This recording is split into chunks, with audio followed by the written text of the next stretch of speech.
हाय, आपके साथ मैं हूँ Surabhi Sharma. India TV YouTube channel subscribe करिए, बेल आइकन दबाएं।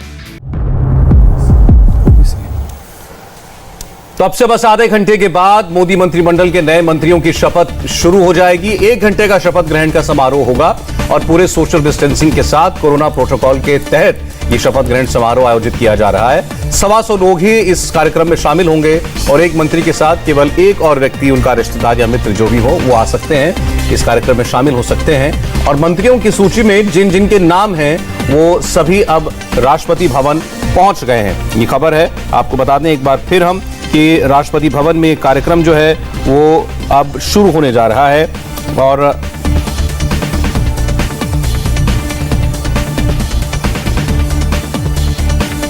एक बहुत बड़ी खबर इस वक्त आपको दे रहे हैं,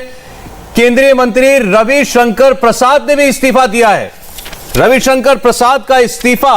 और अभी तक जितने बड़े नाम इस लिस्ट में हमने पढ़े आपके लिए बताए हैं, उसमें सबसे बड़ा नाम है रविशंकर प्रसाद ने भी इस्तीफा दिया है। कानून मंत्री हैं, देश के आईटी इलेक्ट्रॉनिक्स मंत्री हैं, उनका इस्तीफा होना, और रविशंकर प्रसाद जो कि प्रकाश जावड़ेकर भी इस्तीफा दे रहे हैं, प्रकाश जावड़ेकर का भी इस्तीफा हो रहा है। अब इसका मतलब साफ है कि ये तो हम पहले कह रहे थे कि कोई नॉर्मल एक्सरसाइज नहीं है, लेकिन इतने बड़े बड़े हैवीवेट्स का इस्तीफा दिया जाना, पहले तो आमतौर पर यह कह दिया जाता था कि संगठन में जरूरत है, लेकिन ये वो चेहरे हैं जो 7 साल से लगातार मोदी सरकार का चेहरा बनकर दिखाई दिए और बड़े बड़े मंत्रालय इनके पास रहे हैं। प्रकाश जावड़ेकर आईटी मिनिस्टर हैं, फिलहाल प्रकाश जावड़ेकर इस्तीफा दे रहे हैं, रविशंकर प्रसाद इस्तीफा दे रहे हैं, आईएनबी मिनिस्टर हैं, और एनवायरमेंट आईएनबी, ये 2 बड़े मंत्रालय उनके पास हैं। और जी सॉरी अजय, आप बोलिए। मेरे ख्याल में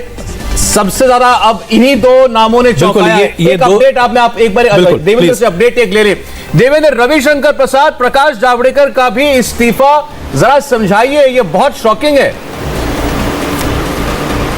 सर, अब प्रकाश जावड़ेकर को लेकर शॉकिंग निश्चित तौर पे नहीं है, क्योंकि आज सुबह ये जानकारी सामने आ गई थी कि प्रकाश जावड़ेकर का इस्तीफा हो रहा है, लेकिन क्योंकि प्रकाश जावड़ेकर से जुड़े हुए लोग इस बात को मना कर रहे थे, तो इसलिए हम आधिकारिक तौर पर इस बात को हम लोग साझा नहीं कर रहे थे, सिर्फ इशारों में ये बता रहे थे कि 2 कैबिनेट मंत्री और बड़े कैबिनेट मंत्री का इस्तीफा हो सकता है, इस बात को बार बार कह रहे थे। और प्रकाश जावड़ेकर के इस्तीफे की बात करें तो जिस प्रकार से प्रकाश जावड़ेकर का बहुत ज़्यादा सरप्राइजिंग है, उसी हिसाब से रविशंकर प्रसाद का इस्तीफा बहुत ज़्यादा सरप्राइजिंग है। रविशंकर प्रसाद की अगर बात करें तो 3 महत्वपूर्ण मंत्रालय वो संभाल रहे हैं, और अब से थोड़ी देर के अंदर उनके किसी अधिकारी से मेरी बात हो रही थी और तब ये अंदाजा नहीं था कि रविशंकर प्रसाद का भी इस्तीफा लिया जाएगा, क्योंकि आप देखें तो सरकार के बड़े चेहरे, पार्टी के बड़े चेहरे, पार्टी को जब भी किसी प्रेस कॉन्फ्रेंस की जरूरत पड़ती है, तो हाल के दिनों में खासतौर पर अरुण जेटली के निधन के बाद जब सबसे बड़ा चेहरा कोई पार्टी का होता है, उसमें रविशंकर प्रसाद को आगे किया जाता है। और यहाँ पर रविशंकर प्रसाद जो कि विधि एवं न्याय मंत्रालय, टेलीकॉम मंत्रालय और आईटी मंत्रालय, ये तीनों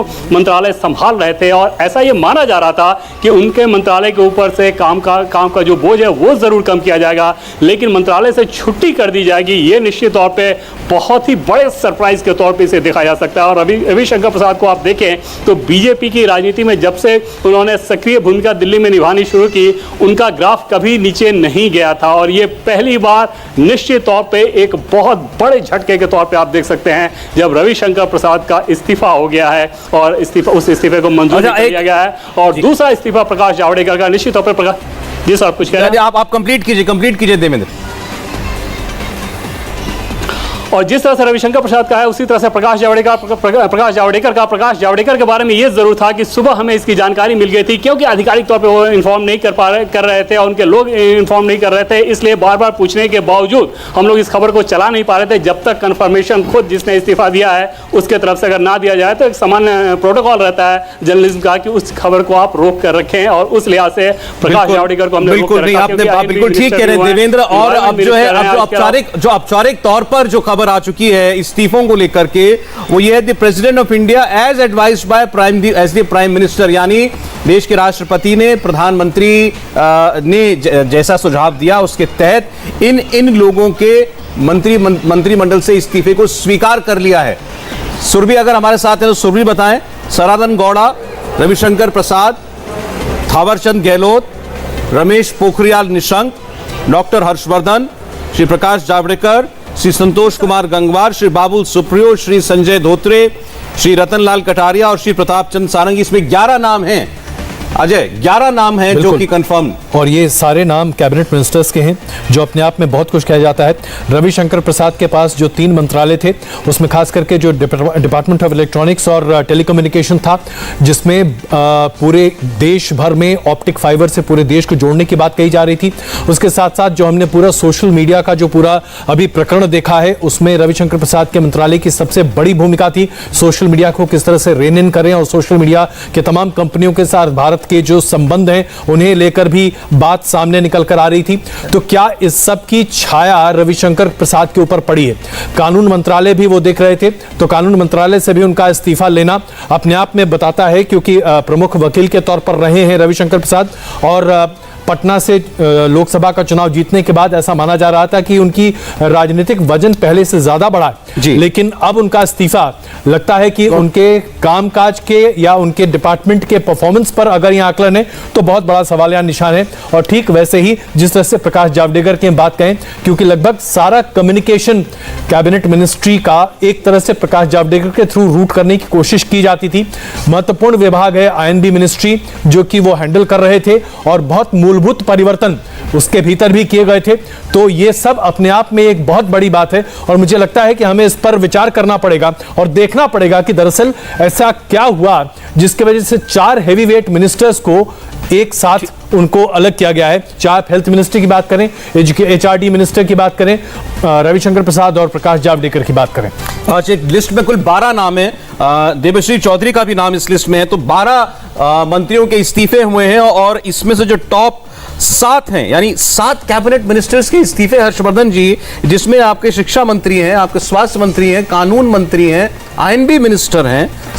या 2-3 ही बातें होती हैं आमतौर पर अगर बड़ा आदमी इस्तीफा देता है, या तो आप उनके काम से खुश नहीं हैं, या आप कोई किसी युवा चेहरे को मौका देना चाहते हैं, या आपको लगता है कि इनकी जरूरत मुझे पार्टी में ज्यादा है, संगठन में ज्यादा है। नहीं, मुझे लगता है कि इन सब पर एक बात भारी है, और अगर आप ध्यान से देखिए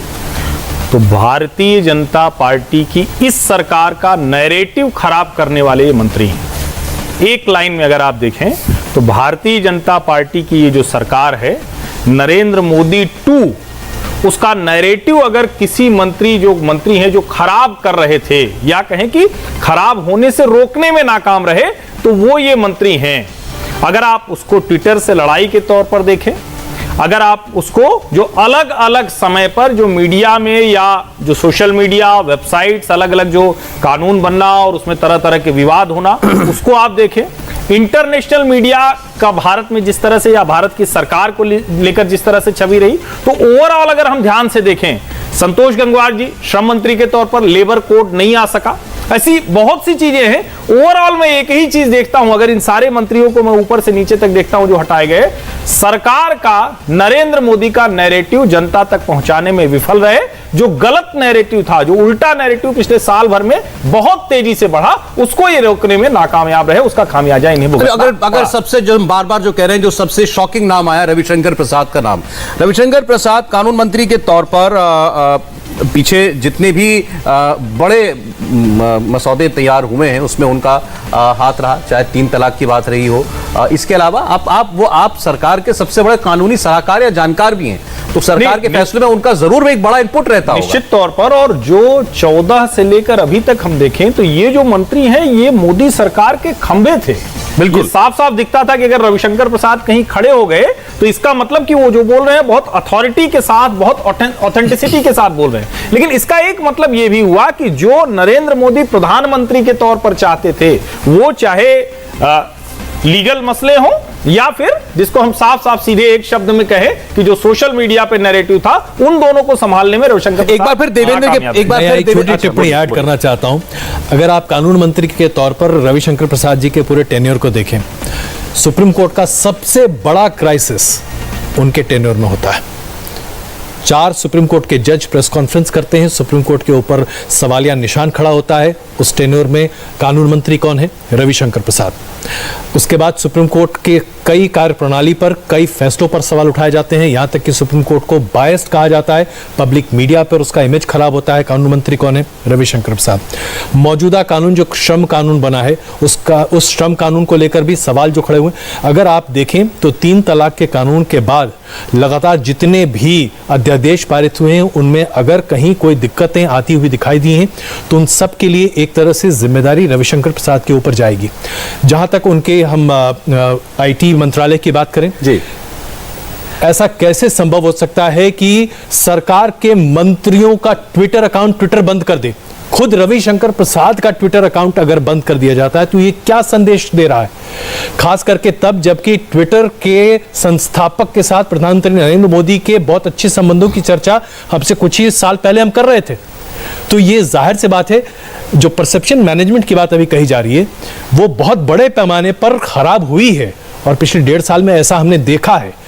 जाहिर सी बात है ये जो कार्रवाई हो रही है ये बिना सोचे समझे नहीं है। देवेंद्र पराशर के पास एक बार चलना चाहेंगे। देवेंद्र, क्या वजह है लेकिन आपकी नजर से है, खास तौर पर ये 3 बड़े नाम, कानून मंत्री आईटी मंत्री रविशंकर प्रसाद, आईएनबी मिनिस्टर प्रकाश जावड़ेकर और स्वास्थ्य मंत्री डॉक्टर हर्षवर्धन, इनका इस्तीफा। सबसे पहले रविशंकर प्रसाद के इस्तीफे के बारे में बताइए, क्या वजह समझ में आ रही है?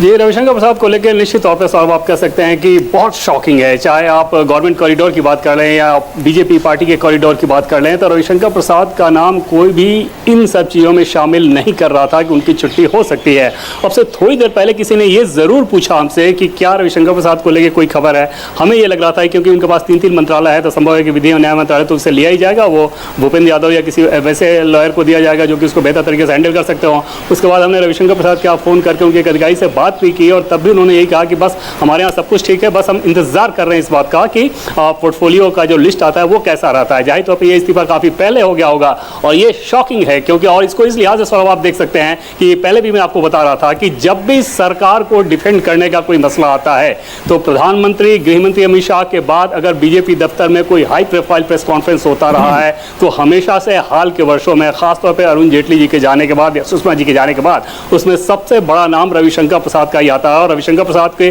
कंट्रोवर्सी के लिहाज से देखें तो शायद आपको कोई कंट्रोवर्सी सामान्य तौर पे नहीं दिखेगी, जो एक सामान्य कंट्रोवर्सी होती है कि आप कुछ बोल जाते हैं या किसी से एरोगेंस में पेश आते हैं। ये सारी चीजें बिल्कुल नहीं है और इसके बावजूद अगर वो हटाए गए हैं, इस्तीफा लिया गया है, तो इसकी सिर्फ और सिर्फ एकमात्र वही वजह है कि मंत्री के तौर पर उनके परफॉर्मेंस को पीएम ने बहुत खराब आंका होगा। कि अंदाजा लगाइए किसी व्यक्ति को आप 3 मंत्रालय देते हैं और एक झटके में अगर उसका इस्तीफा हो जाता है तो इसके पीछे कोई और वजह नहीं है सिवाय इस बात के कि बतौर मंत्री आप जो कुछ भी कर रहे थे प्रधानमंत्री उससे बिल्कुल भी संतुष्ट नहीं हो सके। और निश्चित तौर पे वो जो नैरेटिव की बात है वो उस नैरेटिव में कहीं ना कहीं, हालांकि नैरेटिव पे भी सवाल मैं यही कहूँ कि अगर पार्टी की तरफ से वो नैरेटिव सेट करने का जिम्मा उठा रहे थे और न सिर्फ पार्टी की तरफ से, सरकार के कैबिनेट ब्रीफिंग में जितने हाई प्रोफाइल कैबिनेट ब्रीफिंग हुई उसमें कई कैबिनेट ब्रीफिंग ऐसी होती थी जिसमें रविशंकर प्रसाद के मंत्रालय का कोई भी मसला नहीं होता था, बावजूद इसके उनको वहां पर बैठाया जाता था ब्रीफ करने के लिए। जाहिर तौर पर इसके पीछे सोच ये रहेगी होगी कि क्योंकि वो बहुत बेहतर कम्युनिकेटर हैं, हिंदी और इंग्लिश में बहुत बेहतर बोलते हैं, उस लिहाज से वो अपनी बात ज़्यादा बेहतर तरीके से पहुंचा सकेंगे। तो अगर ये काबिलियत थी तो जाहिर तौर पे फिर परसेप्शन मैनेजमेंट या वैसी चीज़ें बहुत ज़्यादा सटीक नहीं बैठती, बल्कि ये तर्क ज़्यादा समझ में आता है कि उनके काम करने के तरीके में कोई बहुत बड़ा फॉल्ट रहा होगा प्रधानमंत्री के नजर में। बार-बार जैसे हम शब्द इस्तेमाल कर रहे हैं देवेंद्र की, जाहिर तौर पे आगे आने वाला बहुत ज़्यादा चौंकाने वाला है। जैसे भी हर्ष जी कह रहे थे कि ये तो स्तंभ थे, मतलब ये शॉकिंग इसलिए लग रहा है क्योंकि इनके बगैर आपने कभी बीजेपी सरकार की मौजूदा दौर में कल्पना नहीं की है। लेकिन एक चीज सौरभ मैं यहां कहूंगा कि देखिए, मैं एक बात बार बार कहता हूं और नरेंद्र मोदी के बारे में एक लाइन में मेरा विश्लेषण है कि वो करते अपने लिहाज से हैं। कभी भी ये नहीं लगेगा कि किसके कहने पे, किसके बता देने पे कर दिया, ये कभी समझ नहीं आएगा। लेकिन वो बहुत माइन्यूटली एक एक फीडबैक ध्यान में रखते हैं। और अभी अगर हम कहें तो पिछले 2 वर्षों में या कहें कि पिछले कई वर्षों में भले ये सरकार के दोनों स्तंभ रहे, लेकिन रविशंकर प्रसाद जी और प्रकाश जावड़ेकर जी पर जो जनरल परसेप्शन है, जिसको अगर हम कहें कि सोशल मीडिया पर सामान्य लोगों की बातचीत में, या वो कहें कि वो वाला वर्ग जिसने भारतीय जनता पार्टी को सत्ता में दोबारा प्रचंड बहुमत में पहुंचाया, दो मंत्री अगर वो उनके निशाने पर रहते थे, आप उनके मीम्स उठाकर देख लीजिए, आप उनके ऊपर कमेंट उठाकर देख लीजिए, तो ये ठीक बात है कि हमें चौंकाने वाला इसलिए लग रहा है क्योंकि दोनों बहुत ताकतवर कद्दावर मंत्री थे, दोनों को बहुत ढेर सारी जिम्मेदारियां, अतिरिक्त जिम्मेदारियां दी गई थी, लेकिन जहां वो बैठाए गए थे, क्या उस काम को, जिसको मैं फिर से कहता हूं कि बीजेपी के, मोदी के नैरेटिव को सेट करने में कामयाब रहे क्या, तो उसका जवाब तो मैं भी मानता हूं कि बिल्कुल नहीं रहे। अगर वो रहे होते तो इस तरह से इस सरकार को, जिसको हम कहते हैं ना कि उस तरह से नहीं दिख रही जैसे 14 से 19 में दिख रही थी, तो वो एक सबसे बड़ी वजह है जो इन दोनों लोगों को मंत्रिपरिषद से इस्तीफा देना पड़ा। बिल्कुल, अगर आप देखें तो जिस तरह से इंटरनेशनल परसेप्शन ब्रांड मोदी 2014 से लेकर 2019 तक पूरी दुनिया में छाया हुआ था, लोग प्रधानमंत्री नहीं, आप देखिए डोनाल्ड ट्रंप हिंदुस्तान आ रहे थे अपना वोट बैंक सुनिश्चित करने के लिए, तो जाहिर सी बात है उस ब्रांड मोदी पर डेंट अपने आप में बड़ा है। और ये डॉक्टर हर्षवर्धन की गाड़ी है, हालांकि उनका इस्तीफा हो गया है, लेकिन शपथ ग्रहण समारोह के लिए वो आमंत्रित होंगे, तो वो जा रहे हैं शपथ ग्रहण समारोह में ही इस्तीफा देने के बाद डॉक्टर हर्षवर्धन, देश के स्वास्थ्य मंत्री, वो राष्ट्रपति भवन की ओर ही जा रहे हैं, ये हमें बताया जा रहा है। ये भी अपने आप में चलिए अच्छी बात है, ये तो खैर इसका तो स्वागत ही करना चाहिए। डॉक्टर हर्षवर्धन पर मेरी निजी राय है, देखिए उनके काम को लेकर बहुत ज्यादा शायद उस पर सवाल नहीं खड़े हुए होंगे, लेकिन जो मैसेजिंग देनी होती है ना, क्योंकि सब कुछ तो सीधे तौर पर प्रधानमंत्री की अगुवाई में हो रहा था, वो वैक्सीन का मसला हो, वैक्सीन प्रोग्राम का मसला हो, जो राज्यों को अलग अलग तरीके की सहायता देनी हो, ऑक्सीजन, कंसंट्रेटर, दवाएं, लेकिन जो मैसेजिंग देनी होती है ऐसे समय में मिनिस्टर को, वो शायद देने में डॉक्टर हर्षवर्धन कामयाब रहे, और वो पूरी सरकार के ऊपर प्रश्न चिन्ह खड़ा कर रहा था, जो मुश्किल में डाल रहा था। तो शायद इसको आप एक अगर थोड़ा सा कहें कि बचाने की एक कोशिश की गई डॉक्टर हर्षवर्धन को हटाकर, तो उसको तीसरे मंत्री के तौर पर ऐसे भी देख सकते हैं। देखिए उसमें दो बातें, लेकिन वो फिर भी इस्तीफे के बाद उनका राष्ट्रपति भवन जाने का जरा मंजर समझ में नहीं आ रहा। अगर वो कैबिनेट मंत्री के तौर पर रहते तो विभाग परिवर्तन होना एक अलग बात है, लेकिन इस्तीफा लेकर फिर राष्ट्रपति भवन की तरफ जाना, या तो वो सिर्फ दर्शक के तौर पर जा रहे हैं, ऑब्वियसली दर्शक के तौर पर ही जा रहे होंगे, 43 में तो नाम है नहीं उनका, 43 में नाम उनका दिखाई नहीं दे रहा है, तो दर्शक के तौर पर वहां जा रहे हैं, तो इसका मतलब भी समझना होगा कि दरअसल ये क्या संदेश देने की कोशिश की। अभी जो बात हर्ष कह रहे थे कि इसमें, लेकिन दो बातें ये इसलिए खटकती हैं क्योंकि अभी सरकार ने कोरोना फ्री तो डिक्लेयर कर नहीं दिया है, तो हम अभी कोरोना पेंडेमिक में चल रहे हैं। और दूसरा, उनको हटाते ही, जैसा आप लोग बात भी कर रहे थे, कांग्रेस पार्टी और विपक्ष सीधे ये कहेगा कि हम तो पहले से ही कह रहे थे कि आपके मंत्री नकार आए, इन्होंने ठीक काम नहीं किया है, और अब आपने उसको स्वीकार कर लिया। और यहां ये भी एक चीज ध्यान में रखनी चाहिए, तथ्य के तौर पर डॉक्टर हर्षवर्धन भारत के स्वास्थ्य मंत्री के तौर पर वर्ल्ड हेल्थ असेंबली के एग्जीक्यूटिव चेयरमैन भी हैं। बिल्कुल, और जहां पर 30 देशों की शुरुआत से, लेकिन बाद में 130 देश शामिल हुए, और चीन के खिलाफ ओरिजिन जो कोरोना वायरस है या चाइनीज वायरस है या वुहान वायरस है, उसकी जांच के लिए WHO पर दबाव भी उसी समय पड़ा।